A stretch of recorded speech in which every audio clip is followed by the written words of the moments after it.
2014లో ఆంధ్రప్రదేశ్ రాష్ట్రం విడిపోయింది. ఈ రాష్ట్రానికి రాజధాని లేదు. రాజధాని గురించి శాసనసభలో 16 గంటల చర్చ జరిగితే మీరేదైతే గుంటూరు విజయవాడ మధ్యన అమరావతి రాజధానిని పెట్టారో దానికి మనస వాచ కర్మాన నేను అంగీకరిస్తున్నాను, నాకు సమ్మతం చెప్పినటువంటి నువ్వు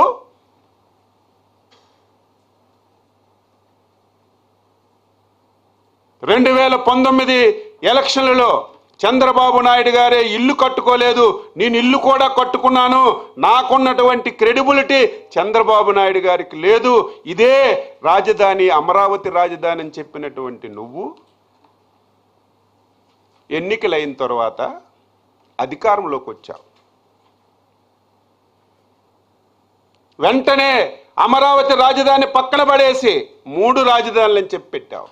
నేను మళ్ళీ చెప్తున్నాను, నీ కుటుంబం, నీ నైజం ప్రాంతాల మధ్యన తగు పెట్టడం, కులాల మధ్య తగు పెట్టడం, ఆంధ్రప్రదేశ్లో ప్రజలు ఆనందంగా ఉండడం నీకు ఇష్టం లేక 3 రాజధానులని చెప్పి 3 ప్రాంతాల మధ్య తగు పెట్టావు.